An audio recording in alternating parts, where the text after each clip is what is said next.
Hi there, and welcome to this vendor introduction series brought to you by the Cyber Hut. My name is Simon Moffat. I'm founder and research analyst at the Cyber Hut. And in these vendor introduction series, I get to sit down with super smart leaders from a whole host of identity and access management companies around the globe to understand a little bit more about how their mission and vision is evolving to solve some of today's most important problems. And I'm actually thrilled to have Vinay from Whiteswan Security join me. Vinay, how are you doing? I'm doing good. Thanks for having me here, Simon. Not at all. No, thanks. I get the easy job, as I always say. I just ask a couple of easy questions. I know you guys are busy building out companies and products and all this sort of stuff. And we're recording this just before the RSA conference 2026. So hopefully we'll probably meet perhaps in person next week. But there's so much happening in the identity security space right now. It's an exciting place to be. And for those who've not seen one of these videos before, I essentially ask our esteemed guest three very important questions to sort of understand the backstory around how Vinay and team are seeing the sort of cyber and identity world. And I always start off with the same question, which is essentially, what is the problem that White Swan are trying to solve? Yeah, yeah. So hi. So I started this company about a couple of years ago, and the problem which we were looking at was why does it actually take legacy PAM vendors so long to actually deploy, months, sometimes years, to get operational? And as we actually dug in with a number of CISOs, what we saw was that, like, of course, there are like inefficiencies in the way we vault, the way the enforcement fabric is laid out. But the more difficult question was that, like, attackers were chaining identity attacks, and then uh, going about attacking endpoints, chaining, getting those credentials, chaining and moving laterally to data center service accounts, and then from service accounts moving to the cloud. So you see this sophistication in actually attackers chaining exploits like you would do web exploits, which is my previous background. And the tooling did not exist at all. Like, you could say that, like, the post authentication attack surface, where the vaults and the MFAs are actually getting bypassed. That was very real. So we saw that, obviously, that the identity fabric for responding, the posture as well as the threat was not there, but also the enforcement, the response was also fragmented with multiple tools across endpoints, access, or servers. So we felt a need to actually come in and then build around that problem. It's interesting. You mentioned things like PAM, which is sort of continually evolving over the past 2 decades. It has to deal with more systems, more identity types. But you also mentioned, obviously, identity is now it's a real part of the attack lifecycle, isn't it? It's a decade ago, or even more. It was more of an infrastructure aspect, looking after maybe just employees and internal systems. But now, of course, it really is fundamental for data security, endpoint security, privileged access as well. So I think identity has become this real sort of fulcrum or sort of central attack aspect there, and that attack surface for identity, I think it is just getting bigger, isn't it, as we have more Yeah. systems and more things to deal with. And that sort of segues into a little bit, this reason as to why now. Is it the fact that, identity is so important? Is it because it's under attack more? Or is it, these legacy PAM vendors just sort of can't scale and cope with this sort of identities and systems? What's your view there? Yeah. No, I think it's a incredibly well-funded area. It was a sleepy area, as you know, back in, like, so I come from a background in Palo Alto networks, and then having built cloud workload security, which was cool back then.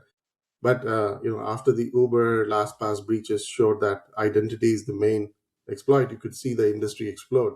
So there has been a fair amount of focus on this problem from a 360-degree perspective. But we still feel that uh, most of the response has been around non-human identities or cloud. So if you look at most of the identity companies which have come about, they're responding to the cloud APIs, they're responding to the non-human identities. And then we've done that, right? Like we've done that. But the more important thing is, how do you actually look at the exploit? Like, look at the Storm 0501 campaign or the Striker campaign.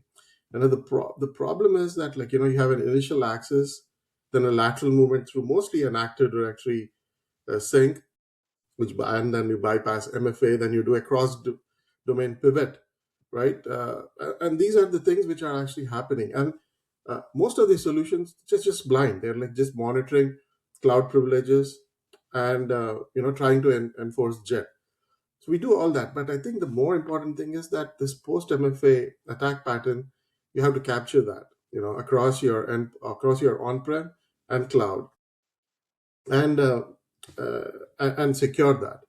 Obviously, the attack surface has tripled with the non-human identities, but that's not what's getting exploited. The exploit is happening in your coding agents sitting on your endpoint, looking at your environment variables, and that is has access to your service account tied to your AI agent, back in the data center or in your enterprise.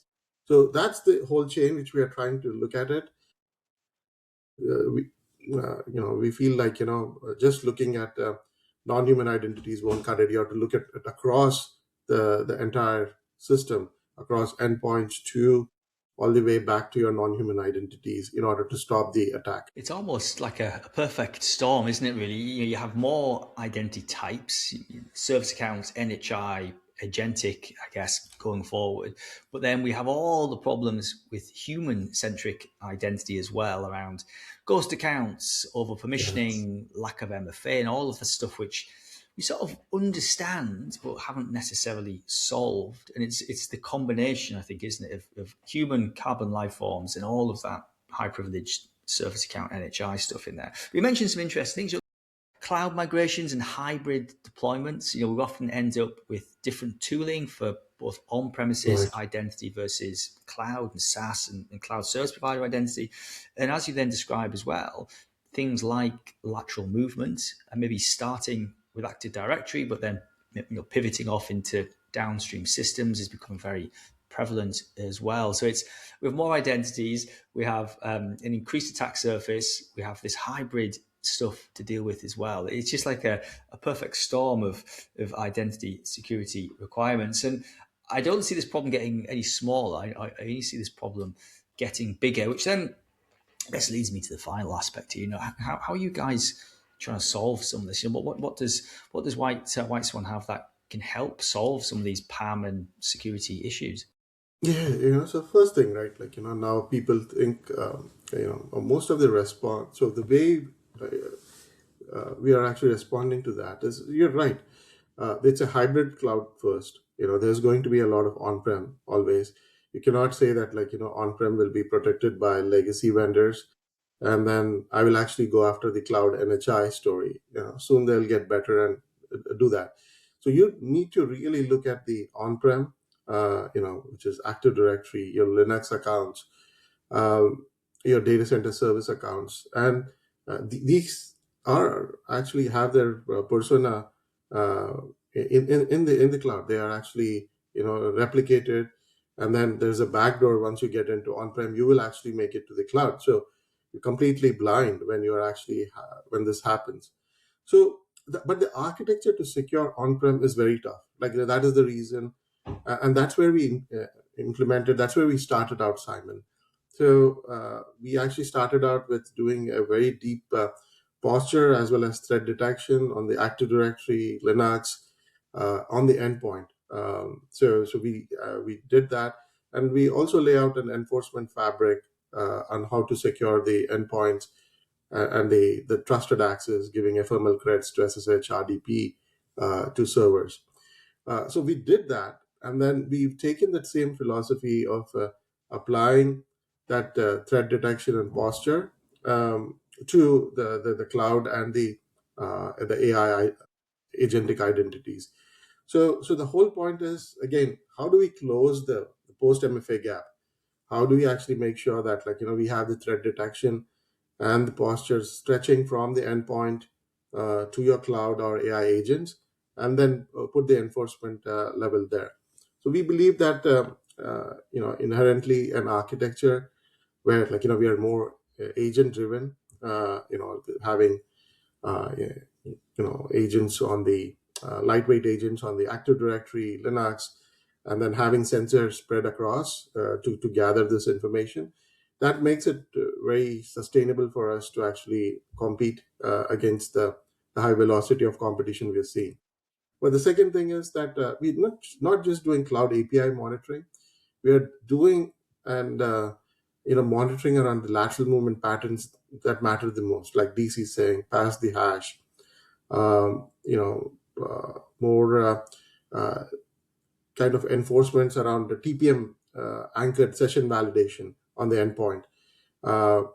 We do a lot of automated token revocation. We are able to have data plane control on session revocations. So all these things, which kind of make an offense defense flywheel happen, we are able to do that. So I feel like that type of uh, where identity posture and threat detection feed the enforcement is a flywheel which is hard to create, and we've been able to do that here, and we are looking to scale that. That's absolutely fantastic. Just jotting down some notes there. It's almost this sort of chip to cloud view of identity, isn't it? Instead of looking at identity as these individual building blocks and siloed components. You mentioned the TPM there is that trusted platform module, be able to secure things, I guess, from the device then downstream. But then looking at Yes.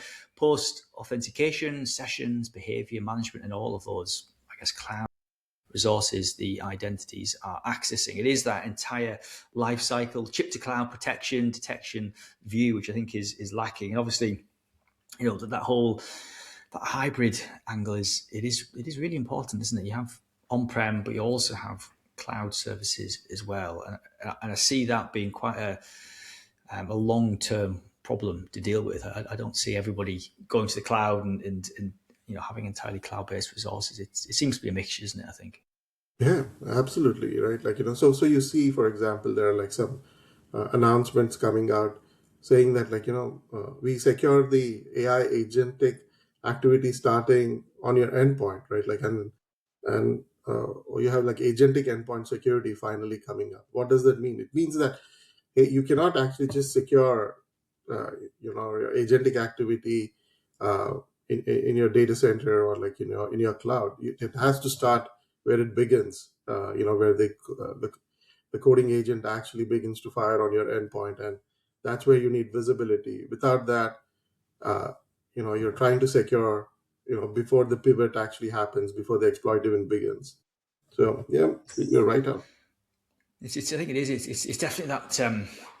Hopefully, it's the sort of evolution to move to sort of more preventative controls. Instead of waiting till the sort of breach has happened or the sort of data exfil has happened, trying to get to a position where we can detect and hopefully stop things before they're fully completed, which is it's quite a complicated thing to try and deal with. But it sounds like you guys have got that end-to-end strategic view of what's happening there with sort of normal users and obviously high risk privileged users as well. So I think it's definitely look. This isn't a problem that's going away anytime soon. I just see it getting bigger and bigger with the likes of NHI and agentic systems amplifying this as well. So thank you, Vinay, for taking a little bit of time out. It sounds like you and the sort of Whiteswan team have got a real good handle as to what the problem is and what a potential solution looks like. So thank you for sitting down with me today and taking a bit of time out to explain how you guys are operating. This has been